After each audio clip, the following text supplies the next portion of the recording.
everybody, and welcome to the Meno Lounge. I'm Julie Gordon-White, CEO of MenoWell, Menopause Energy Bars, to help all of us eat better, feel better, and MenoWell. You know, last week we had to reschedule because our guests had some family emergencies to handle. So like 1 week later, I forgot how to do this already. Just kidding. I can't wait to be here with you. Hey there, fashionalities. How are you, Natasha? Before I get started today and bring on our amazing guest, I just want to give a shout out. Check out this adorable little turquoise necklace. My daughter has a dear friend who has a turquoise business, beautiful, beautiful jewelry called La Loma & Co. So I just highly recommend hop over to her website or Instagram follower. You can shop there. We got a shout out for the young woman entrepreneurs, and she's doing the thing. I have to keep myself from buying even more and more and more. So anyway, La Loma & Co. Shanice, keep up the good work. All right, we are going to talk about entrepreneurship today in midlife. Let's see if I can grab our amazing guests. I'm so excited. Let's see. Are you here? I don't see her yet, but let's see. Netta, are you here? Here we go. I see you. I invited you. I got big hair today. Big hair, don't care. What do you think? Oh my goodness, what should I talk about while I'm waiting? Well, I have to shoot some videos today. You guys tell me what you think. You know, sometimes I just get funny about shooting reels and videos. Like I can hop on here any old time. Hey, Netta, I see you. And talk live, but it's just something funny about shooting a reel or something like that. I don't know. So on those things, maybe because they're planned, you know, it's when I do something crazy, you know, like just hop on, then that's when it gets, oh, there you are. I'm just talking about, I'm filling in space talking about, I need ideas for shooting videos and reels. So I still need ideas. So please put those in the comments. Oh, yeah. I can't wait to see what those ideas are either. I'm looking for ideas. It's hard, isn't it? I can just go live like no problem and have a conversation, but then the minute it's a thing that has to have a thing and a structure and maybe a... I know. It's easier to just chat with another gal, right? Right. Yeah. Somebody you want to chat with and has great things to say, interesting things. How are you, friend? Netta Jones. Netta Jones. I keep saying to myself, Netta Jones. You said it right. You said it right. Now, yeah, Netta, it's tricky because of the way it's spelled, but it's Netta, like N-E-D-D-A. Yeah. Right. And I have that here, but my menopause brain, I still have to have the conversation with myself. Not Nada, Netta, right? Yes. So, so good to see you. Good to see you. Thanks for having me. Oh, I'm thrilled. So this is an incredible conversation because we're going to be talking about vocation in midlife, about women, and one of the things I love, and I want to talk about Liberty Road first, actually, before we jump into that, so you can give everybody a little bit of a framework about what you're up to. But we're going to hop right in. Hey, Fashionality's fun way to eat MenoWell bars or showing where you eat them. Oh, you're giving me some ideas. Thank you, Natasha. You are a wizard at that, so I'm going to reach out to you. Please send more ideas.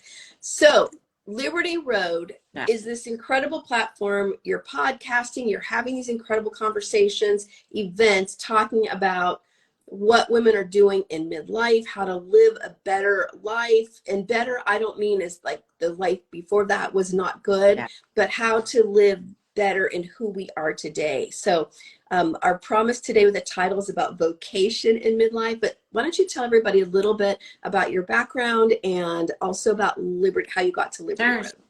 Sure. Thank you for that invitation. So I'll just really quickly, I was 10 years in corporate marketing. That's where I started. Then launched my first entrepreneurial endeavor with my college roommate, and that was called Ned and Shell. It sounds like a bagel shop, but it was not. It was actually short for my name, Netta, and her name, Michelle. And it was 2000. There was this thing called the WWW. We didn't know if we were going to be able to sell things online. The small company. I thought you were going to be like wrestling. No. Okay, like the internet. Okay. I don't know why my brain went there, but okay. No. It was really what we were doing was what I think is similar to what Etsy does now. So it was a platform where we had real estate for a lot of our friends who were in New York at the time, who were in the fashion and design and beauty product business. So we would have 40 of these women on at any given time on our kind of style co-op, if you will. And we would try and sell their products online. Was the world going to buy from the internet? Was the world going to actually do this? And at the beginning, it was tough, but what people kind of hung on to was the storytelling. They wanted to know about these designers, who they were and what they did. And then behind the scenes, what we started doing is we started bringing in a graphic designer, a social media person, which at the time was, I think, maybe just Facebook, or even what was the one before Facebook? A social media person, like that was even a thing, right? And it wasn't. But to give you an idea, it was just, what are the resources that these small businesses needed to really begin to thrive as small businesses? We were giving them the retail interface, but what about behind the scenes? The reason I tell you about that is because that's what ended up being my career. After 9 years of Ned and Shell, we wrote a book with McGraw-Hill called 16 Weeks to Your Dream Business. And that was kind of Michelle and my fun way of tying everything up with a pretty bow. Right. I moved back to the West Coast, had 3 babies. She stayed back east, had 2 Are we babies. the same person? Yeah, maybe. We, because I used to chatted that one time. We were like, wait, how have we not known each other? How have we not met? Because, I coached women entrepreneurs for 10 years before I launched this business, and I have 3 kids, and for sure. Well, we finally met. We met a couple months ago. So. Somebody said Wise Pause. Yes, we actually met in person at Wise Pause. Yeah. And excuse me, I'm still getting over a cold. But the work that I did in that behind the scenes piece with the women of the co-op, if you will, is really what led to what you just said, was working with entrepreneurial women. I was really focused on the startup years, 0 to 5. And people who weren't necessarily going after venture capital, but were looking at friends and family or angel funding or self-funding something, and how are they going to get off the ground. So for a little over 10 years, that was my focus. And when I launched, on the heels of the book that I just talked about, I had to kind of move quickly. When you have a book, you've got kind of 6 months to a year to really capitalize on that. So what I did was I started a conference, a large-scale conference for entrepreneurial women. It was called LTD 365, Live the Dream Every Day.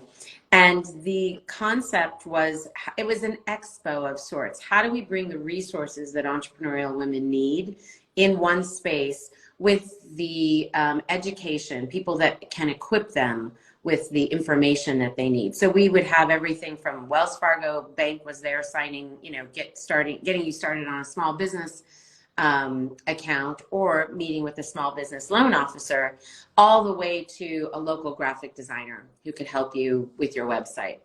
And did that for several years, and then slowly became an accidental consultant, because people started to come to me for that work. That's the background. What ended up happening was I was having, as you I'm sure were, Julie, so many cool conversations with so many women. I thought, let me throw this up on a podcast. I wasn't trying to monetize it. It was really a source of kind of marketing, if you will, for my consulting business. And I just wanted to give other people access to the cool women I got to meet and the conversations I got to have. And in that storytelling, people were being equipped to launch their own ventures, to think about what was next for themselves. Right before COVID, I started to get antsy. I was hearing from clients that they were feeling like they were timing out, that the technology gap was getting too big, that they were midlife. Are these midlife women? Yeah, they were approaching that, I would say 45, 50, and really starting to question their decisions. Is it too late? Do I really have what it takes to move forward? And I thought, oh my gosh, this is what we need to be tackling. There's so much going on in the entrepreneurial space, and I'm very, very proud to have been a part of it, but I felt that there was an opportunity for me, some white space, a gap for me to really start to help reconcile the questions that women were having about, do I still have what it takes now that I've reached this age? With being sandwiched between two generations and menopause and, you know, their relationship with their partner, and am I timing out of a more traditional work trajectory? Yeah. All those things. And that's all really converging at the same time. And plus, I saw Rachel Hughes hop on. Hey, Rach, you know, because throw in perimenopause. Yes. Or menopause. So not only are you starting to not feel good in your skin anymore, in that, like, who am I? Is this, do I still want to be the person that I was? I'm caring for all these people, and I'm hot, I can't sleep, Yep. I'm gaining weight, I feel uncomfortable. That is a huge amount of experiences happening at the same time that can really zap our confidence and also our clarity about not just who I am, what do I want to do in my life, right? Am I on the right path? And I used to know my purpose, and now I'm not really sure what it is anymore. Is that what you're finding? Yeah. Especially throwing in those perimenopause, menopause symptoms. I think you nailed it. I think it was a combination of so many things going on. And then we have this whole conversation around longevity, and people are living healthily longer. And so what are we going to do with this season that we have? It's not our mother's menopause. It's surely not our grandmother's menopause, or midlife, I should say. And so I think it was, how do we rethink this season of life? It's actually not a wind down. It's actually, I believe, a pause and an opportunity to rethink what's next. It's a new season. And the other thing I wanted to be intentional about is 40 plus and 50 plus feels like it puts everybody else in a demographic. And I wanted to carve out this middle third. Okay, wait a minute. What do you mean by that? That's interesting. I know you talked about the middle third, and I wanted to ask you, like, what does that mean? Yeah. It's like middle third. So what do you mean about 40 and 50 creates a specific demographic? I think that's So I think when you hear people say, whether it's a medication or getting your first AARP in the mail at 50, you kind of get looped in with 40, 50, 60, 70, 80, 90. Like, oh, right. When like we've been treating, is the same as when 80. I mean, I'm not against 80. I think 80 is actually still, you know, now, of course, now that I'm getting closer to it, it's not that old anymore. It's always younger as we get older. Right. But it, you know, how a 50-year-old lives is very different than how an 80-year-old lives. Just like how a 20-year-old lives is different than a 50-year-old. But yes, you're right. That's why I think that whole midlife thing, it's like either you're on this side or you're on that side. But I love that you are calling out a niche, or not even a niche, but like a life stage category of the middle third. I love it. I think okay. So when does it start? You know, this is a funny thing. I think depending on where you live in the country, never mind what's going on with your body and maybe when you had babies, if you decided to have babies. But I've noticed that, you know, my sister lives in Ohio, and her experience at 40 is closer to my experience at like 47. And that's just because of the life stage that she, you know, she got married earlier than I did. She had children earlier than I did. And I think she lives in a part of the country where she's not alone. I live in a part of the country where I'm not alone. Most of my friends, I'm 55.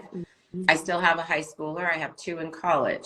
That's not unusual in you know, I live in LA. That's not unusual for where I'm from. That's probably not unusual for where you're from. No. So I think we say 40s, 50s, and 60s. But it could be that it's really 45 when you first start to have that. I'm not feeling, whether it's physically your body's getting into perimenopause, or you just start to feel like there are limitations around career, or you're being sandwiched with all the pressures that you mentioned earlier and not sure what could be next for you. I think it's a combination of a lot of those things, but we're calling it 40s, 50s, and 60s. That's the middle third. That's really interesting. I love it. I'm really glad that you coined that. And that 5 years, there's a lot happening in that 40 to 45. So when you first said middle third, we first started talking about it, I went right to 40, 50, 60. However, when you talked about it more, I can see how a 40-year-old might think like, I'm not in my middle third yet. Kind of like how you were just talking about being 80, like, no, thank you, not yet. Yeah. But 45, when those perimenopause symptoms really become pronounced, Yes. I could really see that. So that's just that 5-year interesting. But you're right, life stage, who you're around, right? We are the 5 people we spend our time with. So if you're around people that have maybe older thinking, I'll probably get in trouble for that. But we know what you mean. We get the spirit of what you're saying. Yeah. I mean, I think that's very much. Or if you have younger people around you, like your own kids, same thing. I have 3 kids. All of mine are out the door. Woo, woo, woo. Yeah. Well, good for you. Don't show off. Okay. I'm not exactly telling the truth because that younger one, he came back. He's in my I think they do come back for a while. They have to. They have to to some degree. The boys come back. My daughter's like, see ya. See ya. Do you have a girl and 2 boys? Yes. Son's on the ends, daughter in the middle. How about you? Oh, daughter, son. Daughter, son. Yeah. So that's been my experience. But anyway, I don't have to like worry about what to feed him or anything like that. That was the rule. So I still consider him out and about. But, having younger people around you, though, I think keep you a little younger, So anyway, your environment is, I think, important about how we feel about where we are aging. Are we in the middle third? Or are we just in the second half? Yeah. Huge part. So how does this play into vocation? About, are women, do you believe in this category, in the 40s, 50s, 60s, changing careers the way you and I have made some changes? Are they starting businesses? What are you noticing with your guests and on the podcast? Yeah. So on the podcast, we're focusing on women who have made some sort of change, some sort of career pivot. And what we call sort of, I'm still in the entrepreneurial space in that I'm telling those stories. We just now are focusing on stories of women in their 40s, 50s, and 60s. But beyond the entrepreneurial thing, there are women who want to return to work. There are women who took a 15, 20-year gap to have children, maybe left some, very lucrative or meaningful career and don't know how to get back into it, don't know how to account for that gap. And there are more and more resources coming available that help us account for that gap. Most of us weren't sitting around eating bonbons. Most of us were running a household, running finances, being very involved in the schools of our children, if we had children, or volunteer activities. Many of us in those roles raised lots of money. How do we really retell that story to fit into a career? Looking at companies who are wanting to hire women in midlife. So I've heard a lot of these different stories, and what we're trying to do is create the tools, the resources, so that women can find them, find what's available to them in those kind of areas. So again, whether it's I want to start what you and I are doing right now, something online. I want to start a social campaign. I want to be an influencer. I want to affect change for something that a loved one went through. It doesn't always have to be a monetized effort. At this point in life, we have more money. We have met most of the time. We have more resources in terms of people that we know, experience under our belt. So it's really a time to capitalize on that. And I think the stories we've been told and the opportunities that have been available to us don't tell that same story. Yeah. They talk about things dwindling down. And so what I'm trying to do is help find resources, experts to come on and share with us how we can approach that. And it's not really something we can wait for society to do. I think we have to do it. Absolutely. Look at what you did, right? Well, this isn't existing in this space, and I'm going to make it. I'm going to take that upon myself and create it. At 55, right? At 55.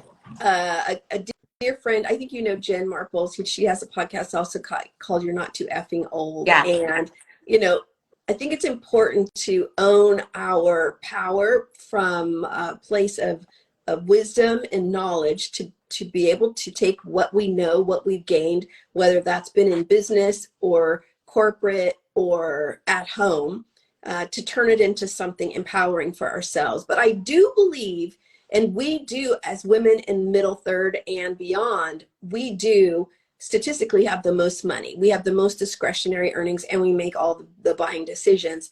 However, I do believe that all women should know how to make their own money. I even talked about it in a TEDx talk, Yeah. because of the confidence and empowerment we get when you know how to take a skill. That could be, one of my first and most inspiring entrepreneurs was Mrs. Fields way back when. Because she had 5 daughters and she was a great cookie maker, and she turned that into a humongous business. Now, you don't have to aspire to have a huge company, but she took that skill of making the best chocolate chip cookies and turned it into something very empowering for herself and for her daughters, inspired her daughters. And so I love the idea that you're helping women land who they're going to be in their middle third, because we're all going through some kind of transition during that period, questioning, who do I want to be? Does my old skin still fit?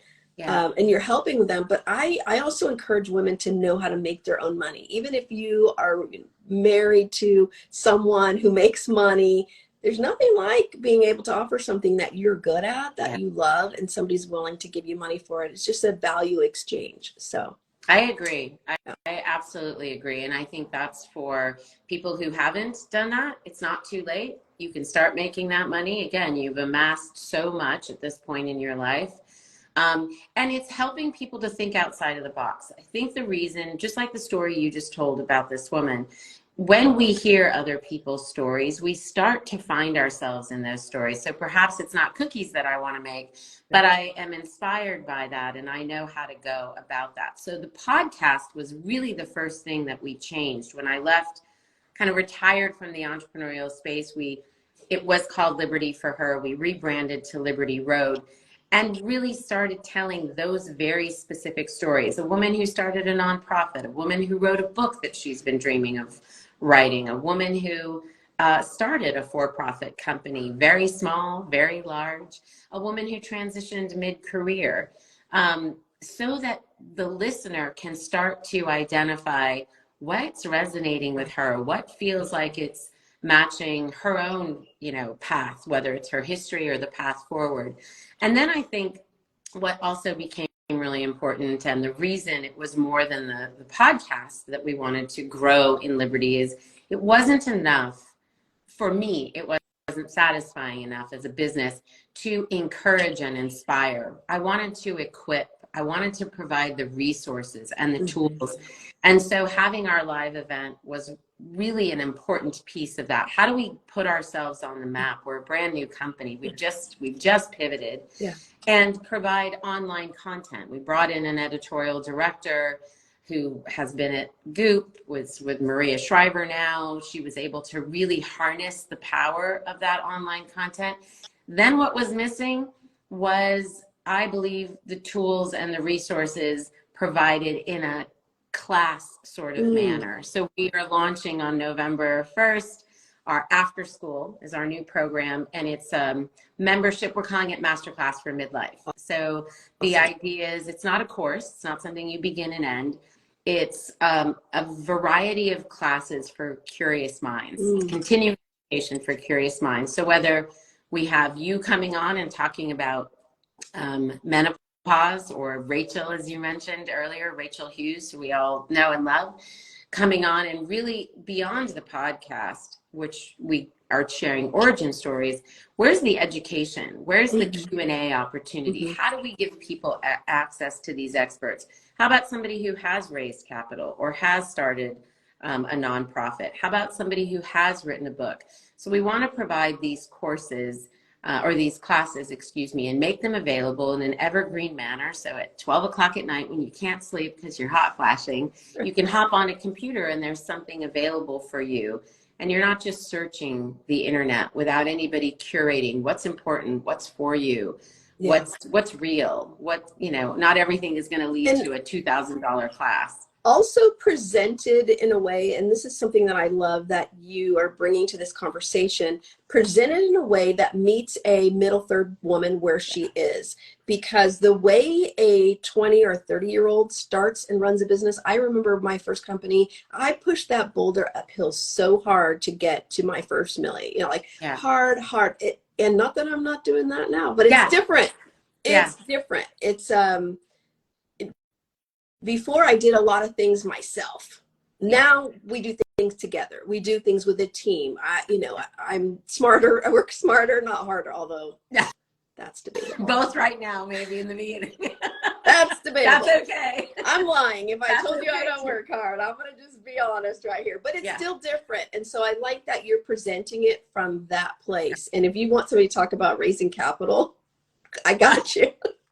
Happy to share. We do. I'm gonna hold you to that. I'm gonna the good, the bad, the ugly. No, it's all beautiful, but really behind the scenes on what that requires is a whole different skill set. But so presenting. Julie, sorry to interrupt, but to have somebody like you doing that is somebody that understands where we're coming from, isn't minimizing who we are as women, who we are in midlife. It's somebody who can speak to us without speaking down to us, and we also feel comfortable asking those uncomfortable questions that make us feel like a little bit small or a little bit dumb.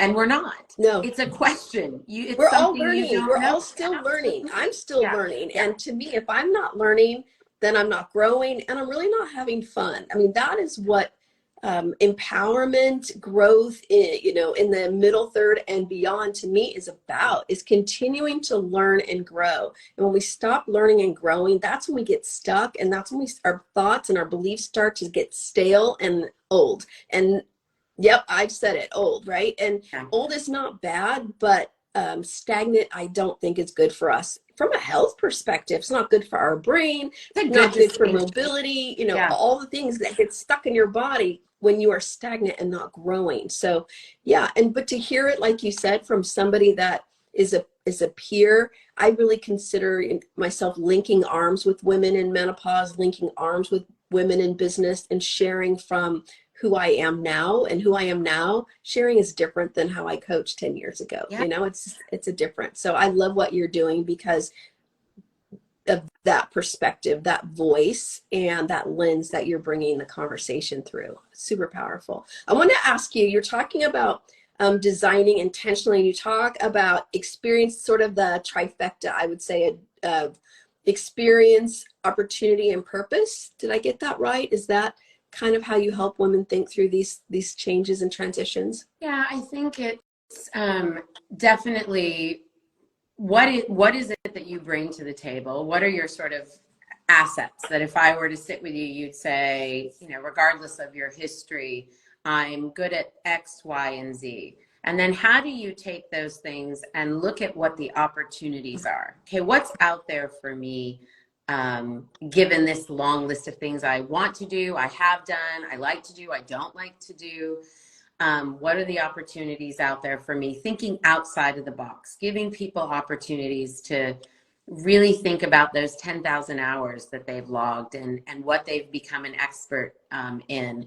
If you made healthy sack lunches for 20 years, you're probably really good at it and something about it. And I've seen women create recipes and blogs and courses that teach other people how to do this. So all I'm saying is we all have some expertise that we're bringing to the table.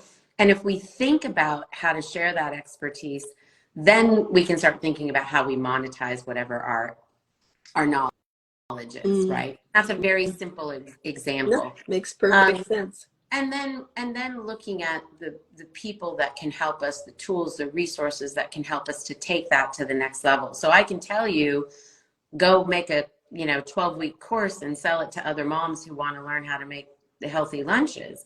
But if you've never done that, if you're intimidated by the technology, or we just want to short line that learning for you, we want to make sure that we can have the available resources for you, that we can plug you in. Hey, here's a tool to use. Here's a social media hack.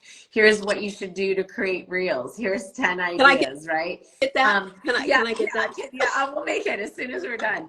But here, talk to Julie, you know, watch the episode with Julie if you're looking to make money. So really trying to, when you talk about linking and locking arms with other women, that's exactly what we're trying to do in this digital capacity, giving you access to these people in a kind of in an ecosystem that considers all the things that you're up against, right? Yeah. So we can't tell you, come on, girl, go start a business if you're dealing with brain fog or depression, or if you're sandwiched between kids who have needs and parents who have needs.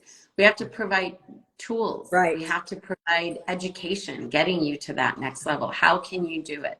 I love it. We can do all the things, and we want to do them in a way that feels good for us, that doesn't drain us, that doesn't pile on to the stuff that's already there. We want to add, but in a way that is fulfilling and inspiring and energizing, not that just adds more weight. So I would yeah, actually say that we are optimizing not only our business and our own health, but when you come from that place, you are more effective to the people you want to serve. You're just better internally in your business. You're getting across what you're trying to get across to the people that are your ultimate customer, consumer, whatever it is, depending on what you do. And I think it's a much more generative place to come from when we think about that. It's more holistic. It's taking all of ourselves into consideration. So yeah, I'm a believer. I love it. And like you, barring the last month of really hard work and long days, and not anything I would suggest for anybody, but there are those moments too. But you know, I'm clear about that. I agree. And I think when you're building something, it's actually exciting. It can be exhausting, but at least you're building with purpose. One of the things you're talking about, with intention. And so I saw something recently that said, you know, a third of the time you should be working really hard, grinding. A third of the time you're just following the task. And a third of the time you're kind of taking a break. You're doing the work, but you're recovering. And I really like that. That speaks to me a lot, because there are moments. Right now, it's Global Menopause Awareness Month, and in October, and